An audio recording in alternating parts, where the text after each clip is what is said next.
Hello, everyone. Okay, so the last couple of sharings that I did have been around the topic of the stages of faith from the critical journey. So today's sharing, I wanted to talk about the experience of personal vocation discernment as it varies through the stages of faith. Okay, so I think it's been very helpful to introduce the idea of the stages of faith. I've often talked about how so many parts of the interior journey just differs, depending on what stage you are in, depending on what season you are in. And now I finally introduced a framework. It's not, just bear in mind, it's not like the only way of understanding developmental stages in the interior journey, but I find this model from the book The Critical Journey to be a very helpful one for my purposes about talking about integration. So I'm using it. All right.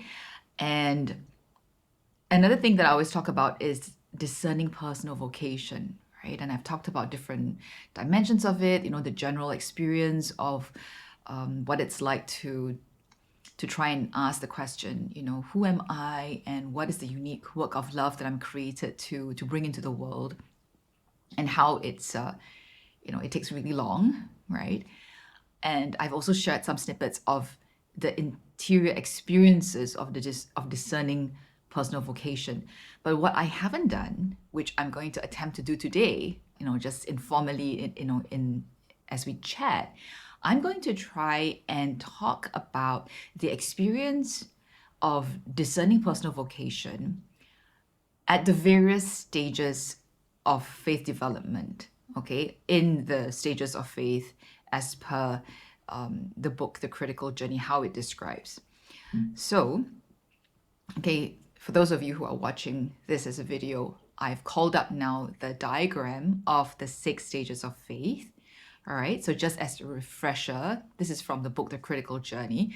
Stage 1 is the recognition of God. It's usually when we first begin to really have personal experience of God's presence in our life, and we're filled with awe of Him. And that's kind of really at the start of a more personal relationship with God, right? That he becomes more than just an idea and a concept, but a person that we are in relationship with.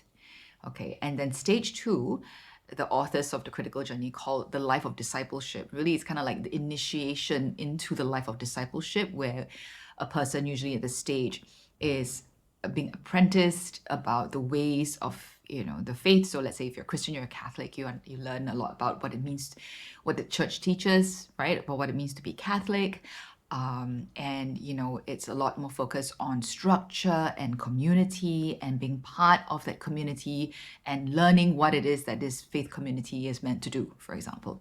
Stage 3, the productive life, is a stage where we enter into not just learning about the life of discipleship, but we begin to step up into positions of leadership. So, for example, we become teachers, formators, catechists, pastors. We mentor other people in the journey, maybe by the position that we've been given, or we've been called and chosen for leadership. In some sense, it is stage 3 is when we also begin to feel more confident that we have something to contribute, that we have something to offer God.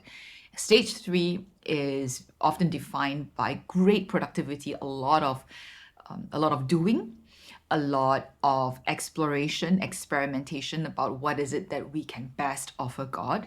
Okay. And then stage 4 is the journey inward, where suddenly it's not about what we can do for God anymore. It's a recognition that we are not so sure about what it is we're doing in the first place. Doubts begin to set in, questions come in. We begin to question sometimes very fundamental things about ourselves, because at stage 4 is when we begin to realize that we've been building on the surface of our lives. Even our relationship with God and our faith has been very much on the surface. And God is beginning to show us that there are things underneath the surface that need our attention. And that's why in this model, the authors call stage 4 the journey inward. Okay, and then if we make it through stage 4, past the wall, so in today's sharing, I'm not going to go much more into these stages. If you haven't heard this, if you haven't heard me talk about these stages, go back a couple of episodes, a couple of videos to the one where I talk about the stages of faith. I gave a brief introduction there. Okay, so the most intense part of stage 4 is called the wall, where integration happens again in a way that's never happened before. So integration of, let's say, psychological, emotional dimensions of our life together with the spiritual dimension of our life. All right. After we come through the wall, we enter stage 5, okay, which is called the journey outward here by the authors. And then the last stage in this model is called the life of love. Stage 6 is called the life of love. Now, just bear in mind, while these are developmental stages, not everyone makes it through all the developmental stages in this life for many, many different reasons I can't get into in this video, in this sharing. But the higher stages or like later stages doesn't necessarily mean better or holier, okay? It's just a more mature developmental stage.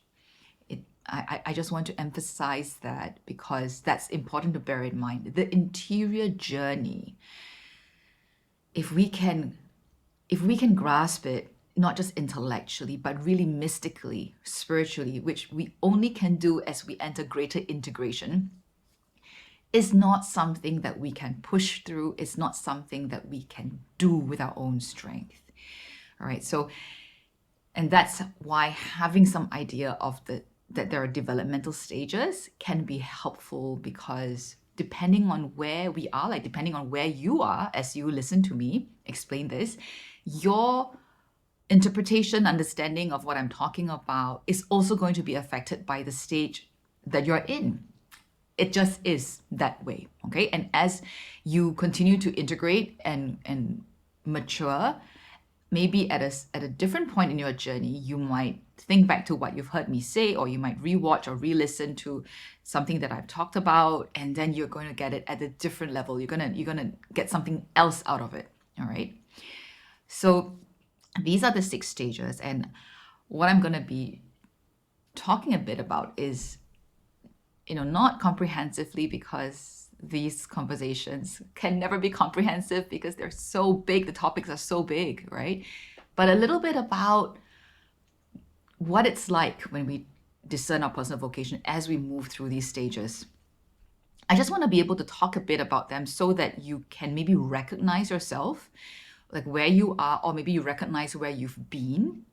All right. And I also want to focus a little bit more on the kind of like the between stage 3 and stage 4 and stage 5, that transition there, because it's usually at those stages that the question of discernment or personal vocation even begins to come up more, I think, in our lives and our journeys. All right. So I'm not going to be talking about stage 1, because usually stage 1 is just too early in the journey for people to even really be serious about asking the question of personal vocation. It doesn't really occur that much yet. Maybe just in the very general question, like, Lord, who are you?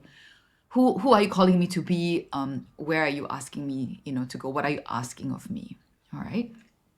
So in stage 2, in the life of discipleship, is often when we begin to hear about, maybe not even that many, but some of us begin to hear about this thing about discerning God's call for us, right? We learn that part of being a disciple of Christ is learning about how we are uniquely formed and gifted, and that ultimately it's not just about being a Christian or a disciple in a general sense of the word, but that each of us are called in a very unique way to follow Christ, and that the way we follow Christ will look very different from everybody else.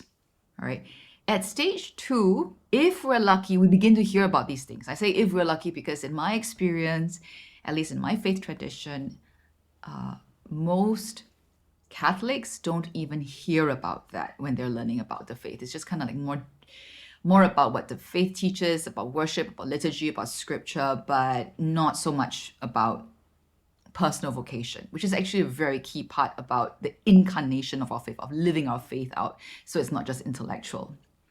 Okay, but anyway, stage 2, just briefly, is maybe when we begin to hear about the idea of personal vocation discernment, right?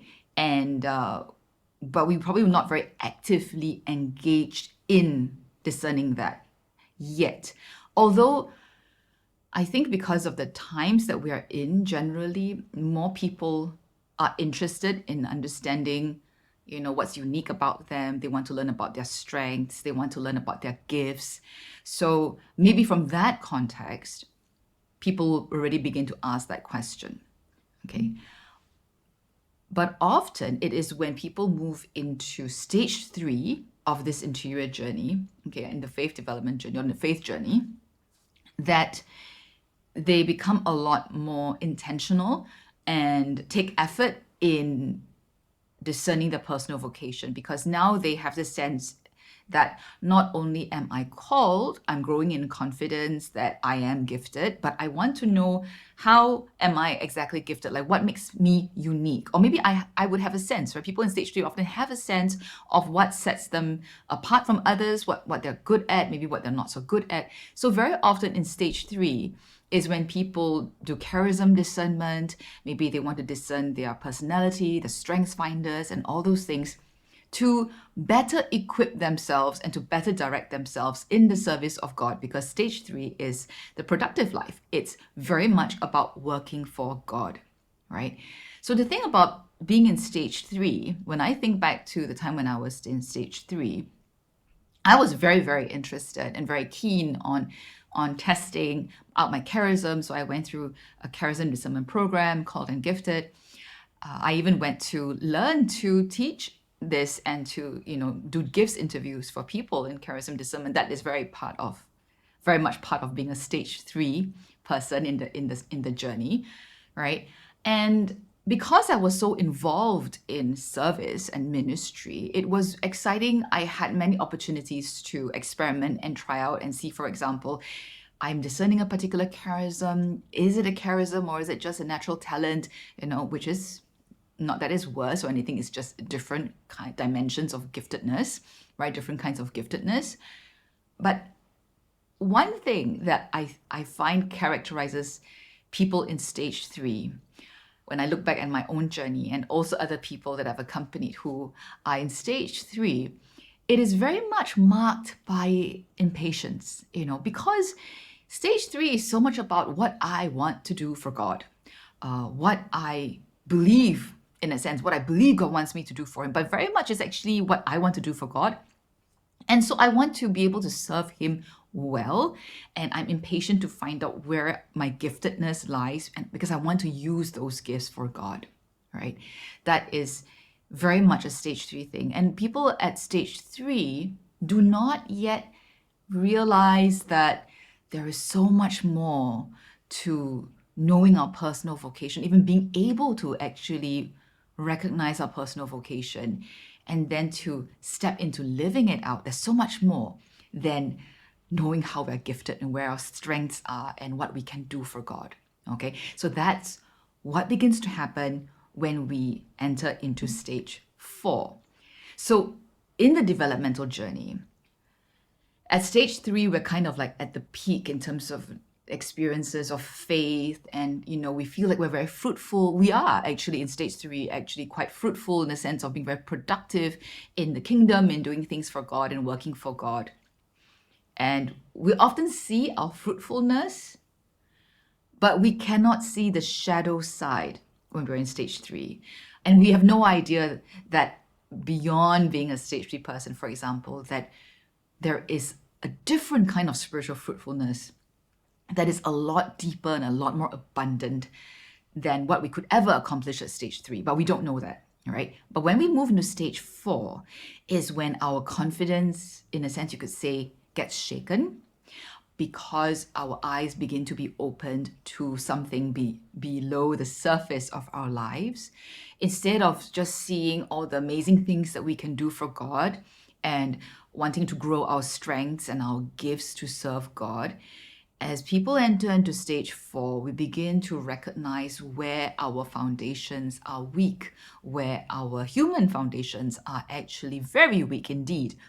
So if stage 3 is characterized in general by a sense of empowerment, right, of strength, of being able to do things for God and lead others, stage 4 is defined or characterized by a sense of growing powerlessness and helplessness, because we begin to recognize that all the amazing things we have done up to that point in our lives, like in our spiritual life or for God and for others, that they're actually built on sand. At stage 4, we begin to recognize just how much of our foundation is sand and it's not solid rock, right?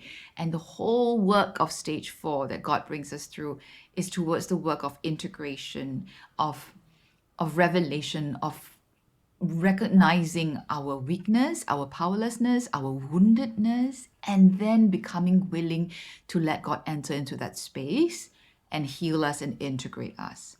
That, in a nutshell, describes the work of stage 4, which is very, very hard indeed. I talk a lot more about this experience in the previous sharing that I did about midlife and midlife crisis in the spiritual life, right? So stage 4 very much is actually entering into that midlife. And when we enter into the wall stage of stage 4, where it is the greatest intensity of the crisis experience of spiritual midlife, all that, when we are in this stage of our developmental journey in our spiritual life, the question of personal vocation discernment shifts, or the experience of this question shifts, usually in stage 4, and especially at the wall. We are not constantly badgering God to tell us, what is our mission? What can I do for you? How do you want me to serve you? In stage 4 and at the wall, it is a much more humbling place. Okay, we are being emptied and we are being stripped. We are entering greater and greater surrender, because at this point we realize that there's nothing that we can offer God that He didn't give us in the first place, and that there's so much that we have not even been able to offer up to Him, our very selves, our innermost selves. We recognize how much we're hiding even from ourselves, right? So the experience of personal vocation discernment in stage 4 and at the wall is actually very much one of just surrendering and following God. And we give up at stage 4 and at the wall. We pretty much give up the sense of needing to know where we're headed. There is a shift from being in the driver's seat of wanting to serve God and feeling empowered and deciding how I want to serve, to feeling a very different kind of feeling, one of just leaning in trust and in surrender to God. So it begins to, our prayers change from one of tell me how I can serve you, show me how I can serve you, I want to serve you, all that kind of stuff, or give me what I need to serve you, to, Lord, give me grace to survive this journey. Give me grace to receive you more deeply into me, right? Give me the grace to just allow you to do what you want to do with me. There's this very big shift, okay? So it's no longer anymore about what I want, although we can still experience that I prefer this, but very, over something else. But much more deeply is this surrendering, okay, Lord, not what I want, but what you want. Because I don't even know what I'm here or why I'm here. I don't even really know who I am. I'm realizing I don't even know who I am. Show me, more and more how you love me and what does it mean to be loved by you. When we go through stage 4, and if we can follow through the work of integration in stage 4, which very much is actually a work of allowing God's will to be done unto us, right? Then we will come into stage 5, right? Okay, I'm talking about these stages as if it is, it sounds so neat, right? Like one stage and then the next stage. I just want to remind you that the experience of faith development, of integration is not linear. Okay, so we often can get stuck at a stage, maybe go backwards and all that. But just generally, as we move into a later developmental stage, we include all the earlier stages. All right. So when we step out into stage 5, which the authors of the critical journey call the journey outward, we reach a different stage in personal vocation discernment. So here's the very interesting thing that illustrates the mystical side, or the really spiritual side of personal vocation, because it is. Personal vocation is answering God's call, not just through what we do, but by being more fully who we are. You see, when we are at the earlier stages of this developmental journey, we think that vocation is about answering God's call by doing what He asks us to do, which is not entirely untrue, but is still a very externally focused, right, surface layer focused kind of way of looking at vocation. As we make our way deeper into the later stages of this journey, we begin to realize that personal vocation, or our vocation, is the answering of God's call to us by being who we are. It's not about what we do. We realize that God's calling to us is not like calling us to be a servant, to do a job.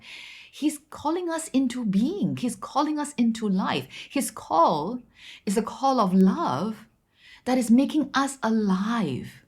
And the more alive we become in the unique way that we were created to be alive, the more we fulfill our vocation. Okay? But the ability to even understand this, much less live it, requires the journey itself. Okay?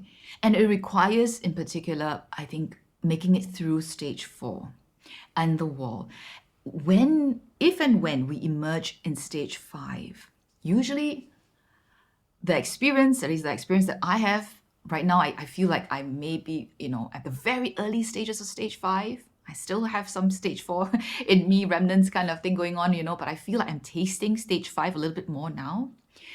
It is, the huge difference here is there is no need to really keep asking about personal vocation, because it is much clearer now than it ever was before. We find the experience that as we integrate, what happens is we become more free. And when we become more free, like liberated from all the things that keep us trapped, things that imprison us from being who we are, the fear of being who we are, the fear of stepping forth and following Christ as we feel Him call us, because we're so afraid of what people may think, we're so afraid of being judged or being criticized, that we don't fit in, that we don't belong, for example. As those shackles fall away, the picture just becomes clearer. We don't even need to try very hard anymore. It's like in God's time and in God's grace, suddenly, sometimes He just adds one more piece of, one more piece into like the overall picture, and then everything begins to click. And even though we don't have the full picture yet of our life and the fullness of our vocation, our gift, because I don't believe we can have that picture in this life, we have this sense that we didn't have earlier on in the journey, that we are now walking in our vocation. And we have a lot more clarity. Not, when I say clarity, I don't mean like I know exactly what I'm doing. No, well, at least my experience is that I think oftentimes I don't know what I'm doing in the larger scheme of things. Maybe in, the smaller pieces, yes, I have a sense of what I'm called to do, but every now and then I'm still stunned by, I don't know what I'm doing, and I don't know where God is leading me, and I can't see maybe beyond just a few months or even a year ahead of me in terms of the doing of what I'm called to do. I don't know. But it doesn't matter that much anymore. And I think that's the point. When we enter stage 5, this journey outward, it is a lot more, we're letting our being emerge and flow out. There is less human effort in the way that we used it in stage 3. So when we come out in stage 5, it's not that we don't work as hard. I think we work just as hard. If I ask myself, I work, in some ways, I work much harder now than when I was in stage 3. But the way I work is different. The experience of that work is different. It's so much more unitive and integrative. It's not just because the work isn't just like the labor of creating content or teaching or, trying to grow my business, which actually is not even that big thing, as into part of the call. So like part of my experience in the last couple of years was discerning that God isn't really asking me to grow my business. At this point, it's just like it's a great thing to be able to make enough money to just cover the overhead costs of my operation costs and all the software and all the things that I use to create the content that I'm putting out there, which is free.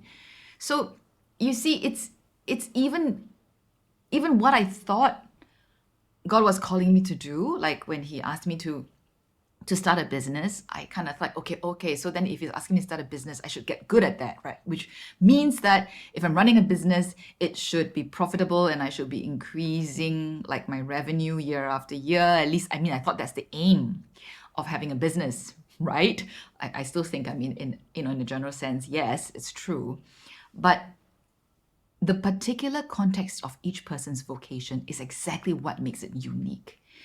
While what I just said about running a business or maybe being called, experiencing or hearing a call to start a business, we have a general assumption of what that should look like.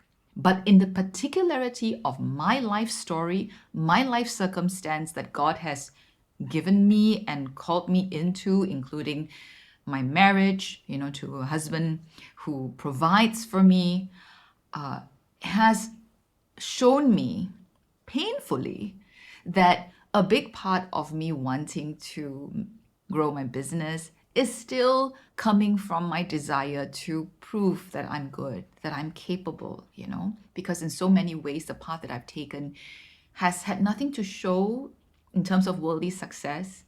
And that's something I still feel the pinch of sometimes when I look at my peers who are in very different spaces than I am in terms of, their career, where they are in the world, right?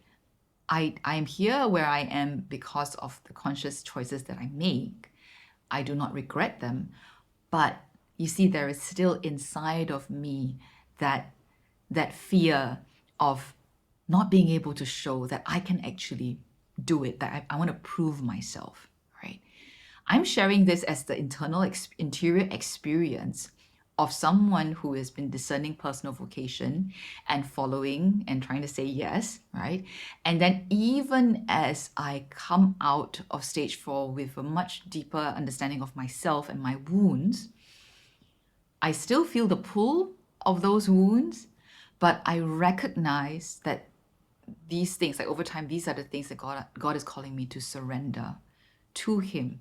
And that at this point of my journey and at this point of my business journey, He's asking me not to put so much energy and focus into growing the business side of things, right? It's great if I can just cover my operation costs and give myself a small little allowance so that I don't feel like I'm being exploited by myself. It's something that I need because it's part of my healing, my own healing journey, right? Of believing that I have value, that the work I do has value, and being able to pay myself, even if it's just a small allowance, not some grand salary, a small salary, matters, right?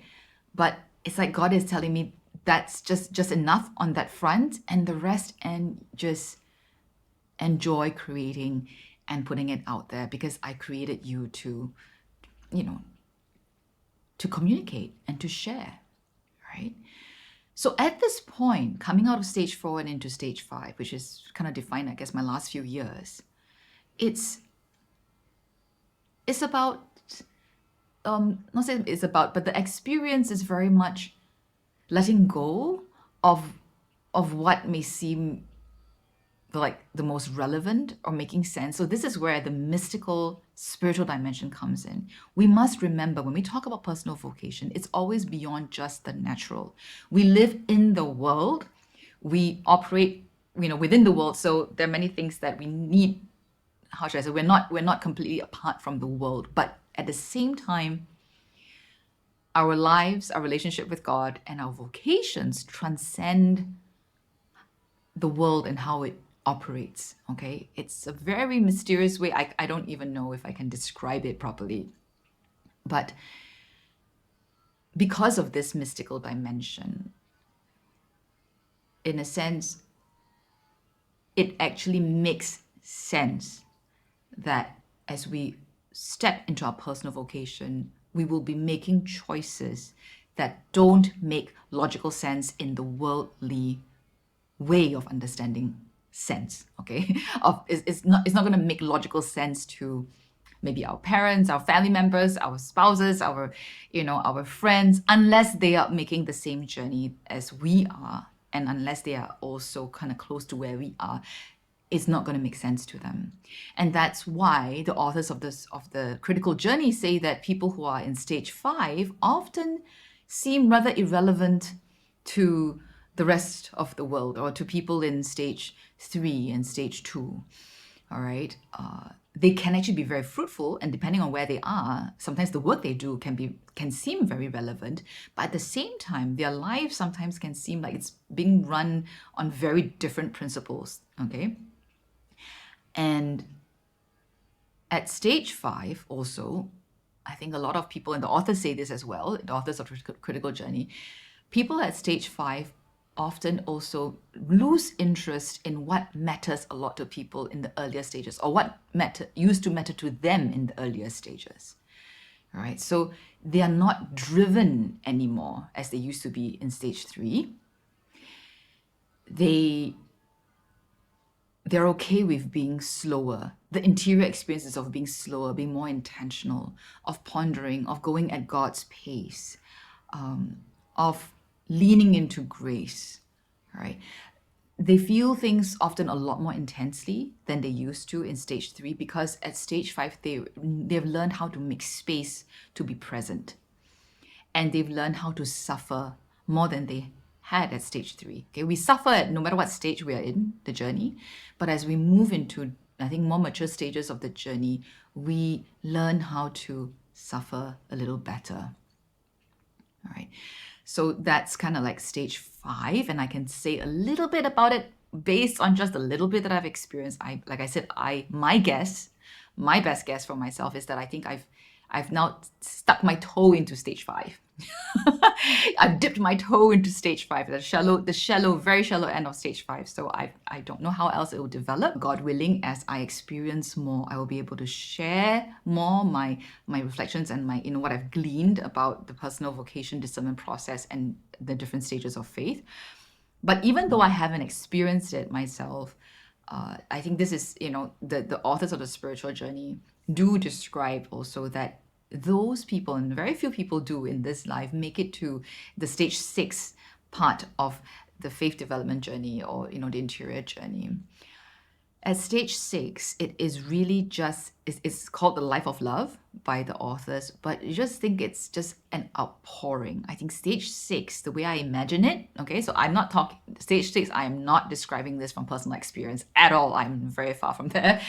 But from what I can get and intuit, it's really the point where, as St. Paul says, I live no longer I, but Christ lives in me. It is just an ongoing outpouring of the Father's love into Christ and into me, because Christ lives in me. It is a very different, I think, dimension or level of being.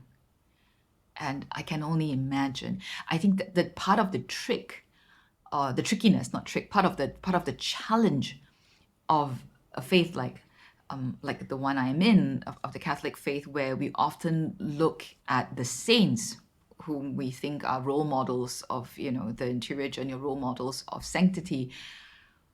Most of us, we are at a much earlier stage of development, right, of the journey. And I imagine most of the saints, or a lot of the saints, maybe not all of them, but a lot of them would already be at stage 6. We see how they make sacrifices easily, like with God's grace, sacrifices that we cannot imagine doing, that we would have to bypass ourselves or deny and suppress ourselves to even try and imitate.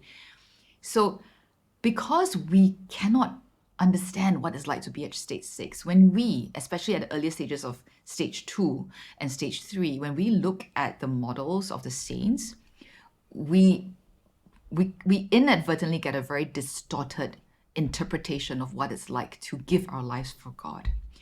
And the authors of the critical journey also write that, it is quite common that people at stage 3, which is productive life, and they're leading and they're doing for God, many people at stage 3 want to achieve stage 5 and 6. Okay, so it's like you feel like you want to grow in your interior journey and you want to make it happen. I speak from experience. I was very much like that, and I really use a lot of my will and strength to try and grow spiritually.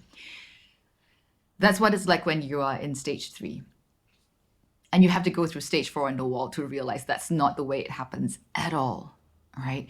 And no one who strives to become a stage 6 person can actually enter stage 6. It's not the way it works.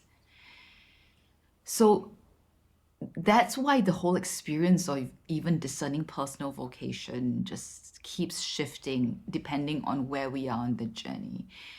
I would imagine, again, I say I imagine because I'm not in stage 6, that as we approach stage 6, the question of personal vocation probably doesn't even matter anymore, because it's like we're growing in union, like deeper and deeper union with Christ and with God, that we don't even have to keep asking, because that sense of self changes. It's not obliterated. And the sense of self is not that it completely disappears in the sense that God stamps it out, but the fullness of ourself, because we enter into, really being the most deeply and fully alive and deeply human as ourselves. It's like the drop of water that enters into the ocean, and it's just, there's no drop of water anymore. It is the ocean. I think stage 6, or I imagine stage 6, is at that point where the question of personal vocation is just not needed anymore, because you are living it completely fully. You don't even need to ask about it or discern it anymore, right? So that's my attempt at kind of like talking about the various experiences of discerning personal vocation as we grow through the stages of faith. I don't know if any of what I just shared may resonate with you. I hope that some of it does. And even if it hasn't resonated with you, that maybe it gives you some idea of how even something like discerning our call, like how God is calling us, it's not going to be static. Our experience of that question even is not going to be static, and it's going to shift and change as we make our way through the interior journey, as we get more integrated. Okay, so that's it for today's sharing. I hope that it's interesting and helpful to you as you continue to discern your personal vocation and make your interior journey of integration. Bye.